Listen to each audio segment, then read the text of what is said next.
안녕하세요. 썰스타그램입니다. 오늘의 사연 시작해 볼게요. 저는 딸 하나 아들 하나를 둔 평범한 엄마예요. 남편과는 맞벌이를 하고 있고 일하는 동안에는 제 여동생이 아이들을 돌봐주고 있어요.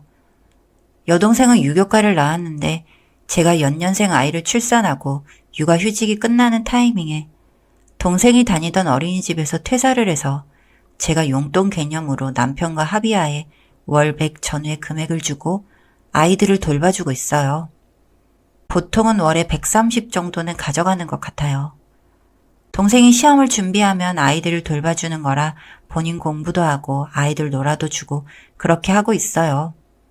공부하면서 봐준다곤 하지만 아무래도 전공자고 어린이집에서 일을 했다 보니 일지도 깔끔하게 써주고 놀아주는 것도 그냥 단순히 동생이 아이 봐준다기보다 시터를 고용하는 그 이상의 일을 해주고 있어요. 남편은 저와 완전히 반반 육아, 반반 집안일을 하고 있어 제 동생이 아이를 돌봐주는 부분에 매우 만족하고 있어요. 얼마나 힘든지 본인도 아니까요. 매일 우리 처제 월급 올려줘야지 하며 용돈도 턱턱 주곤 합니다. 어린이집 하원부터 저녁 챙겨주고 저희 부부 야근 있을 때는 늦게까지 아이 돌봐주고 저는 동생에게 마냥 미안한데 동생은 고용해줘서 고맙다는 말만 반복했었죠. 아이들도 이제 저보다 제 동생을 더 좋아할 지경이에요. 하루에 엄마 아빠 말하는 것보다 이모를 더 많이 말하니까요. 아무튼 그렇게 평화롭게 하루하루가 지나다 동생이 시험에 합격하고 다른 계열로 취업에 성공하게 되었어요. 저와 남편은 그간 고생했다며 함께 저녁도 먹고 퇴직금 개념이라며 100만 원도 몰래 가방에 넣어두고 좋게 끝났어요. 그리고 집으로 돌아와 남편과 제 고민이 시작되었어요. 이제 아이를 어떻게 해야 하지? 다시 종일반에 보내려니 아이들 힘들 거고 둘 중 하나가 퇴사하려니 금전적인 부담이 크고 저희 부부는 제가 월 400 정도, 남편이 300 정도를 가져와서 한 명이 퇴사를 하기가 매우 애매한 상황이었거든요. 차라리 홈 CCTV를 설치하고 베이비시터를 고용하자는 의견으로 합의가 되는 중에 뜬금없이 남편의 동생, 도련님이 연락이 와서 하는 말이 자기가 아기를 돌봐주겠다고 제 여동생 돈 주던 거 자기 달라는 거예요. 이 도련님으로 말하자면 제가 학벌에 딱히 차별은 없지만 고등학교 중퇴 후에 제대로 된 일자리 한번 가지지 못하고 배달일 전전하다. 그마저도 귀찮다고 부모님 집에서 눌러붙어 있는 그런 사람이에요. 시부모님은 엄청 교양 있으시고 조심스러운 분이고 남편도 서울에 꽤 높은 대학교 나와 공무원 일하고 있거든요. 저도 어느 정도 이름 있는 중견 대기업 다니는 중이고요. 그런데 오게티처럼 저 도련님이라는 인간이 나타난 거예요. 어떻게 같은 부모님 밑에서 저런 애가 태어났는지 했는데 남편 말로 도련님은 어릴 때 입양으로 데리고 온 아이였대요. 입양하라 차별 전혀 없었고 오히려 도련님 위주로 더 잘해주고 그랬다네요. 차별은 되려 친자식인 남편이 받았어요. 매일 양보해라, 나눠줘라 이야기 들으면서요. 아무튼 그런 인간이라 전 정말 죽기보다 싫었죠. 하지만 시어머니가 전화를 하셔서 돈도 본인이 그냥 줄 테니 딱 한 달만 써달라고. 어차피 한 달이면 이놈도 귀찮아서 안 할 테니까 본인 봐서 한 번만 부탁한다고 사정을 하더라고요. 그래서 어쩔 수 없이 받아줬습니다.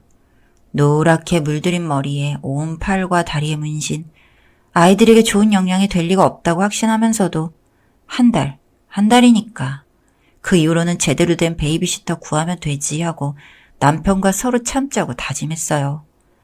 그래도 본인 조카인데 잘 봐주길 바라지도 않으니 보통 정도는 해주겠지 싶었어요. 그리고 한 일주일은 조용했죠. 애들 간식, 밥통도 제대로 비워져 있었고 장난감도 대충 청소해주고 가기 전 저한테 애기들 너무 이쁘다고 볼 때마다 너무 귀여워 죽겠다고 웃으며 이야기도 하더라고요. 그 모습에 그렇게 나쁜 이는 아닐 수도 있겠다. 내가 편견이 심했구나 생각했죠. 하지만 딱 일주일이었어요. 2주째부터 바로 집에서 담배 냄새가 나더라고요. 담배는 저보다 남편이 더 예민해 도련님에게 따로 이야기를 했나 봐요.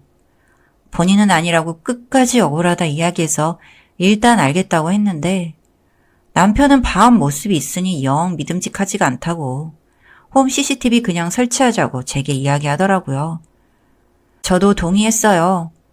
봐온 모습이 계속 엉망이었는데 겨우 일주일 잘했다고 쌓아온 선입견이 사라지는 건 아니잖아요. 결국 겨우 도련님이 아이를 본 지 2주 만에 CCTV를 설치했습니다. 한 달만 버티면 되는 일을 겨우 반 지났다고 의심을 받아 이 지경까지 만든 도련님도 우습고 못 믿는 우리 부부도 웃기다고 허탈하게 한숨을 지었죠. 그리고 월요일 저희는 퇴근 후 바로 CCTV를 확인하려고 했지만 우연인지 불행인지 함께 야근을 하게 되었고 확인은 하루 미뤄졌어요. 그 미뤄진 야근을 지금은 정말 후회 중이에요. 아무리 회사 일이 중요하다고 해도 아이들보다 중요한 일은 하나도 없는데. 화요일 저녁 남편과 저는 아이들을 재우고 거실에 앉아 CCTV 메모리를 노트북으로 옮겨 월요일 영상을 우선 재생했습니다. 그 영상 속에는 충격적인 내용이 한두 가지가 아니었어요. 사실 담배를 피는 정도를 예상하긴 했습니다. 아이들을 어느 정도 방치할 것도요. 어쩔 수 없는 상황이었다 변명하더라도 제 아이를 지키지 못한 것은 저와 남편이니 일정 부분은 묻고 넘어가려고 했어요. 하지만 아이들이 바로 옆에 있는데 소파에 앉아 담배를 피우고 아이들이 놀아달라며 다가가면 뒤로 크게 나뒹굴 만큼 세게 밀치고 심지어 담배를 핀 손으로 제 딸아이의 몸을 만지며 더럽게 웃는 모습까지. 거기에 오늘은 제 아들에게 불을 붙이지 않은 담배를 물리며 사진까지 찍으며 낄낄거리더군요. 그 이후에도 수차례 제 딸아이의 몸을 만지고 옷을 벗겨 사진을 찍고 성기 부위를 직접적으로 만지는 모습이 영상 속에 무수히 찍혔습니다. 남편은 영상을 끝까지 보기도 전에 동생과 시부모님께 전화를 해 집으로 불렀어요. 먼저 들어온 도련님, 아니 그 미친놈은 무슨 일이냐며 늦은 밤에 귀찮은 듯 집으로 들어오자 남편은 냅다 그놈의 얼굴에 주먹을 날렸어요. 제가 말릴 새도 없었고 말릴 마음도 없었습니다. 딸아이 몸을 만지고 아들에게 담배를 물리고 아이들을 방치하고 되려 제가 패고 싶은 마음이 굴뚝 같았는데 억울하고 답답한 심정에 눈물이 차 눈앞이 흐리더라고요. 너무 화가 나며 말도 안 나온다더니 딱 그 꼴이었어요. 남편은 본인 동생 얼굴을 피떡이 되도록 제대로 말도 못할 때까지 팼어요. 중간중간 저도 흐느끼다 덜덜 떨리는 목소리로 그 어린애 몸을 만지고 담배 물릴 생각을 하냐고. 내 자식이 너처럼 쓰레기 인생 밟길 바라냐고. 더러운 놈아 하고 욕하면 머리채를 쥐어뜯다 또 흐느끼길 반복했죠. 제 딸이 아들이 죄 처먹지도 못한 놈에게 만져지고 희롱당하고 괴롭힘 당한 꼴을 모르는 척한 것 같다는 죄악감에 견딜 수가 없었네요.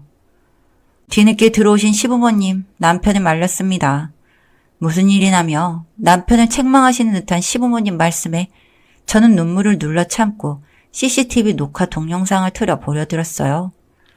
두 분도 점점 더 심해지는 도련님의 횡포에 경악하시더니 남편에게 미안하다고 사과를 하시곤 아버님은 제 앞에서 무릎을 꿇으셨어요.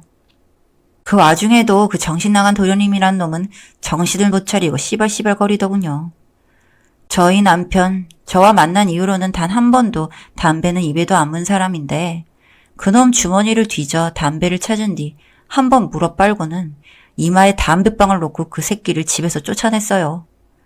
시부모님은 남편 앞에서도 미안하다고 본인들이 잘못이라고 책임지고 파양을 선언했네요. 파양이 안 된다면 영원히 연을 끊겠다고 약속했어요. 그 후 집에서 나가셨죠. 저와 남편은 그대로 경찰서로 가 CCTV를 근거로 아동 성추행과 괴롭힘, 희롱 등으로 신고를 했고 변호사를 껴 민사와 형사고소를 동시에 진행했어요. 그 과정에서 남편과 저 모두 장기 병가 휴가를 냈고 변호사 사무소, 아동상담센터, 가족상담센터 등을 전전하며 혹시 박혀있을 아이들의 트라우마를 위해 발로 뛰고 있습니다. 영상 증거와 심리상담 치료에서 아이의 진술이 너무 일정하니 그 새끼가 죗값을 치르는 과정에는 전혀 문제가 없겠죠. 아이들도 빠르게 대처를 해 큰 트라우마 혹은 스트레스로 인생에 중대한 영향을 미치진 않을 것 같아요. 하지만 아이들을 그런 상황으로 내몰았다는 그 죄책감은 남편과 저 두 사람 모두에게 지워지지 않을 것 같아 아이들을 더 아끼고 사랑하며 갚아 나갈 거예요. 다시 복직 후에는 남편이 퇴근 시간을 조금 조정하기로 했고, 정말 고맙게도 제 동생이 퇴근 후 함께 아이들을 케어해 주기로 했어요. 정말 절망적이고 세상이 무너지는 날들을 살았지만 하나하나 복구되고 해결되며 한 걸음씩 나아가고 있네요. 이렇게 나아가다 보면 저희 가족, 전처럼 아무렇지 않게 행복할 수 있을 거라 생각해요. 여기까지 썰스타그램이었습니다. 구독과 좋아요 부탁드릴게요.